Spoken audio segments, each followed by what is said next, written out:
2026 assembly തിരഞ്ഞെടുപ്പ് മുസ്ലിം ലീഗിൻ്റെ സ്ഥാനാർത്ഥികൾ ആരൊക്കെ? UDFിലെ ഏറ്റവും വലിയ ഘടകകക്ഷി മുസ്ലിം ലീഗാണ്. അതുകൊണ്ട് തന്നെ UDFിൻ്റെ വിജയപരാജയങ്ങളിൽ ഒരു വലിയ പങ്ക് തന്നെയാണ് ലീഗിനുള്ളത്. മലബാർ മേഖലയിലാണ് ലീഗിൻ്റെ ശക്തി അത്രയും കേന്ദ്രീകരിക്കപ്പെട്ടിട്ടുള്ളത്. മറ്റ് ജില്ലകളിൽ ഇല്ല എന്നല്ല, നിർണായക ശക്തി മലബാറിൽ മുസ്ലിം ലീഗ് തന്നെയാണ്.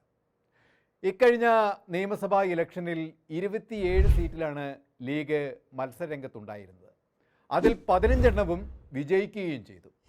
ഇത്തവണയും പതിവ് തെറ്റിക്കാതെ പ്രാഗൽഭ്യമുള്ള സ്ഥാനാർത്ഥികളുടെ പട്ടിക നിരത്തിക്കൊണ്ട് നേരത്തെ തന്നെ ഗൃഹപാഠം തുടങ്ങിക്കഴിഞ്ഞു ലീഗ്. ഇക്കാര്യത്തിൽ ലീഗ് എക്കാലത്തും വ്യക്തമായ ധാരണ പുലർത്തിക്കൊണ്ട് വലിയ തർക്കങ്ങൾക്ക് ഇടം കൊടുക്കാതെ സ്ഥാനാർത്ഥി നിർണയം പൂർത്തിയാക്കാറുണ്ട് പലപ്പോഴും.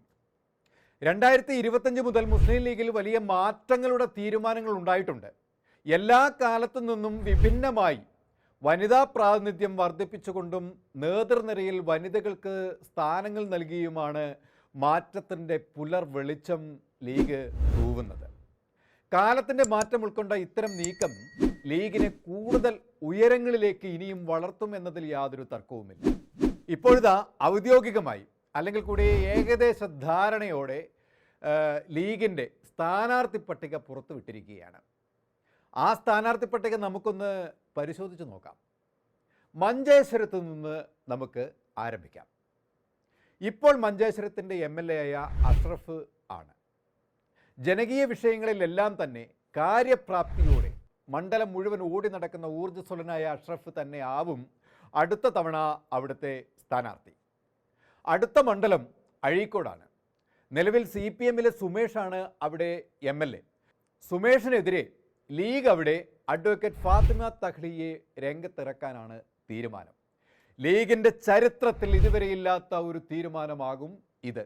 ഇന്ന് വരെയുള്ള കീഴ്വഴക്കങ്ങളെ മറികടന്ന് ഒരു വനിതയെ സ്ഥാനാർത്ഥിത്വത്തിലേക്ക് കൊണ്ടുവരുന്ന വിപ്ലവാത്മക നീക്കമാവും ഇത്. മുസ്ലിം ലീഗിൻ്റെ വനിതാ വിദ്യാർത്ഥി സംഘടനയായ ഹരിതയുടെ സംസ്ഥാന പ്രസിഡന്റും MSFൻ്റെ ദേശീയ വൈസ് പ്രസിഡന്റുമാണ് അഡ്വക്കേറ്റ് ഫാത്തിമ തഹ്ലിയ. നമുക്ക് കുറ്റ്യാടി മണ്ഡലത്തിലേക്കൊന്ന് വന്നാൽ അവിടെ നിലവിലെ MLA പാറക്കൽ അബ്ദുള്ള തന്നെയാവും അവിടുത്തെ സ്ഥാനാർത്ഥി. 2016 CPMൻ്റെ KK ലതികയോട് ഇഞ്ചോടിഞ്ച് പോരാട്ടത്തിൽ 70,652 വോട്ടുകൾക്ക് മേൽ കഷ്ടിച്ച് 71,809 വോട്ടുകൾ നേടി കടുത്ത പോരാട്ടത്തിൽ ജയിച്ച് കയറിയെങ്കിലും അബ്ദുള്ള അവിടെ ചുരുങ്ങിയ കാലം കൊണ്ട് മണ്ഡലത്തിൻ്റെ വികസനത്തിൻ്റെ ഒരു പുതിയ മുഖം തീർത്തുകൊണ്ട് തന്നെ അവിടെ ഉയർന്നു വന്നു എന്നുള്ളതാണ്. അടുത്ത തവണ കുറ്റ്യാടി മണ്ഡലത്തിൽ വീണ്ടും സ്ഥാനാർത്ഥിത്വത്തിലേക്ക് എത്തിപ്പെടും എന്നതാണ് അബ്ദുള്ളയ്ക്കുള്ള അവിടുത്തെ ഏറ്റവും വലിയ ഗുണമായി മാറിയത്. അടുത്തത് കോഴിക്കോട് സൗത്താണ്. മന്ത്രിയായിരുന്ന അഹമ്മദ് ദേവർകോവിൽ പ്രതിനിധാനം ചെയ്യുന്ന മണ്ഡലത്തിൽ MSF നേതാവായ അഡ്വക്കേറ്റ് നജ്മ തബ്ഷീറയെ സ്ഥാനാർത്ഥിയാക്കും എന്നാണ് തീരുമാനം.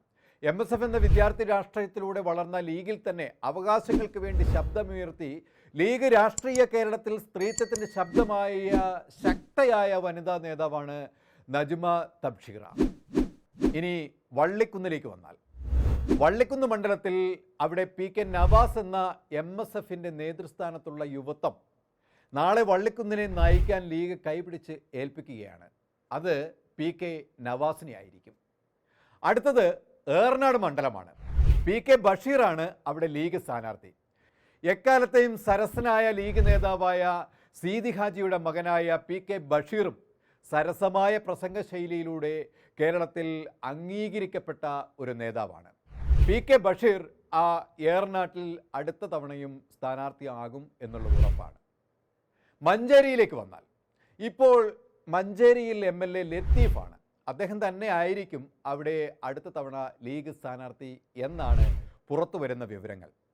പെരിന്തൽമണ്ണയിലേക്ക് വന്നാൽ കഴിഞ്ഞ തവണ ഏറ്റവും കുറഞ്ഞ ഭൂരിപക്ഷമാണ് അവിടെ നജീബ് കാന്തപുരത്തിന് ലഭിച്ചത്.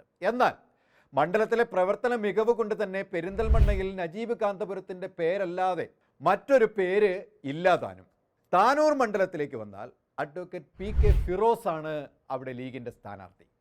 ഇനി വേങ്ങരയിലേക്ക് വന്നാൽ അവിടെ നമുക്കറിയാം സാക്ഷാൽ PK കുഞ്ഞാലിക്കുട്ടിയുടെ മണ്ഡലമാണ്. അടുത്തത് കൊടുവള്ളിയാണ്. അവിടെ ഡോക്ടർ MK മുനീർ തന്നെയാവും സ്ഥാനാർത്ഥി. അടുത്ത മണ്ഡലം ഗുരുവായൂരാണ്. രണ്ട് പേരുകൾ ഇവിടെ ഉയർന്നു കേൾക്കുന്നുണ്ട്. ഒന്ന് PM സാദിഖ് അലി, രണ്ട് CH റഷീദ് എന്നിവരാണ്. മണ്ണാർക്കാട്ടേക്ക് വന്നാലോ, N ഷംസുദ്ദീൻ ആയിരിക്കും അവിടെ മത്സരിക്കുക. കളമശ്ശേരിയിലേക്ക് വന്നാൽ കഴിഞ്ഞ തവണ ലീഗിൽ നിന്നും നഷ്ടപ്പെട്ട മണ്ഡലമാണ് ഈ കളമശ്ശേരി. P രാജീവാണ് അവിടെ ഇപ്പോൾ MLA. അവിടെ അഡ്വക്കേറ്റ് ഷിബു മീരാനായിരിക്കും ലീഗിൻ്റെ അടുത്ത തവണത്തെ സ്ഥാനാർത്ഥി. തവനൂരിലേക്ക് വന്നാൽ KT ജലീലാണ് നിലവിൽ അവിടുത്തെ MLA. താനിനി മത്സരരംഗത്തേക്കില്ല എന്ന നിലപാട് ജലീൽ പ്രഖ്യാപിച്ചിരുന്നതാണ്. അങ്ങനെ വന്നാൽ KM ഷാജി ആയിരിക്കും അവിടുത്തെ ലീഗ് സ്ഥാനാർത്ഥി. പേരാമ്പ്രയിലോ അഡ്വക്കേറ്റ് ഫൈസൽ ബാബുവിനെ സ്ഥാനാർത്ഥിയാക്കുമെന്നാണ് അറിവ്. യൂത്ത് ലീഗ് അഖിലേന്ത്യാ ജനറൽ സെക്രട്ടറിയാണ് അദ്ദേഹം. വിദ്യാർത്ഥി രാഷ്ട്രീയത്തിലൂടെ പൊതുരംഗത്തെത്തി മുസ്ലിം യൂത്ത് ലീഗ് തിരൂർ മണ്ഡലം പ്രസിഡന്റായി, മലപ്പുറം ജില്ലാ ജനറൽ സെക്രട്ടറിയായി, സംസ്ഥാന എക്സിക്യൂട്ടീവ് അംഗം എന്നീ നിലകളിലൊക്കെ പ്രവർത്തിച്ചു വരികയാണ് ഇപ്പോൾ. മികച്ച പ്രഭാഷകൻ കൂടിയാണ്. കണ്ണൂർ സർവകലാശാല കലോത്സവത്തിൽ ഇംഗ്ലീഷ് മലയാളം പ്രസംഗ സംവാദങ്ങളിൽ നിറസാന്നിധ്യവുമാണ്. ഇരവിപുരം മണ്ഡലത്തിലേക്ക് വന്നാലോ, നൗഷാദ് യൂനസിനെ അവിടെ സ്ഥാനാർത്ഥിയാക്കുമെന്നാണ് ലീഗിൻ്റെ തീരുമാനം. മുസ്ലിം ലീഗ് കൊല്ലം ജില്ലാ പ്രസിഡന്റാണ് നൗഷാദ് യൂനസ്. ഇത്രയും പേരാണ് ഇപ്പോൾ ഔദ്യോഗികമല്ലാത്ത ലീഗ് പുറത്തുവിട്ട പട്ടികയിൽ ഉള്ളത്. ഒരുപക്ഷേ ഇതിൽ തന്നെ ചില മാറ്റങ്ങളും പിന്നീട് വന്നേക്കാം. എങ്കിലും അവരവരുടെ മണ്ഡലങ്ങൾ കേന്ദ്രീകരിച്ച് പ്രവർത്തനങ്ങൾ ത്വരിതപ്പെടുത്താനുള്ള നിർദ്ദേശങ്ങൾ നൽകി കഴിഞ്ഞു എന്നാണ് അറിയുന്നത്. നേരത്തെ പറഞ്ഞതുപോലെ UDFിൽ മുസ്ലിം ലീഗ് ശക്തമായ ഒരു അഭിവാജ്യ ഘടകമാണെന്നിരിക്കെ UDF മുന്നണി അധികാരത്തിൽ വരുമ്പോഴൊക്കെ ലീഗ് നേടിക്കൊടുത്ത സീറ്റുകളുടെ ശക്തമായ പിൻബലമുണ്ടായിരുന്നു. തികച്ചും ഒരു കേഡർ സ്വഭാവത്തിലുള്ള പാർട്ടിയിൽ അതിൻ്റേതായ അച്ചടക്കത്തിൽ തന്നെ മുന്നോട്ട് പോകുന്നതിനാൽ വലിയ രീതിയിലുള്ള അസ്വാരസ്യങ്ങൾ ഉയരാറില്ല. അഭിപ്രായ ക്രോഡീകരണത്തിന് ഉതകുന്ന ചർച്ചകൾ പലപ്പോഴും ഉയർന്നു കേൾക്കാറുണ്ടെങ്കിലും അത് പാർട്ടിക്കകത്ത് തന്നെ ചർച്ചയിൽ പര്യവസാനിക്കുകയാണ് പതിവ്. കഴിഞ്ഞ തവണ തെരഞ്ഞെടുപ്പിൽ സംഭവിച്ചത് ആവർത്തിക്കാതിരിക്കാൻ വളരെ സൂക്ഷ്മമായി നടത്തിയ വിലയിരുത്തലുകൾക്കൊടുവിലാണ് ഈ പട്ടിക ഇപ്പോൾ തയ്യാറാക്കി പുറത്തുവിട്ടിരിക്കുന്നത്. 2026 UDF പിടിക്കുന്ന സീറ്റുകളിൽ മുസ്ലിം ലീഗിൻ്റെ ഭാഗതയും വളരെ പ്രാധാന്യമുള്ളത് തന്നെയാണ്. വരുന്ന തെരഞ്ഞെടുപ്പ് ഉപയോഗപ്പെടുത്തി അധികാരത്തിൽ കയറാൻ കോൺഗ്രസിന് കഴിഞ്ഞില്ല എങ്കിൽ മുന്നണിക്ക് നേതൃത്വം കൊടുക്കുന്ന പാർട്ടിയായ കോൺഗ്രസിന് പിന്നെ നിലനിൽപ്പില്ലാത്ത ദയനീയ സ്ഥിതിയിലേക്ക് കൂപ്പുകുത്തേണ്ടി വരും എന്നത് യാഥാർത്ഥ്യമാണ്. അതുണ്ടാവാതിരിക്കാൻ ചാണക്യസൂത്രവുമായി അക്ഷഹുണി പടയെ തന്നെ കളത്തിലിറക്കി കഴിഞ്ഞു കോൺഗ്രസ്.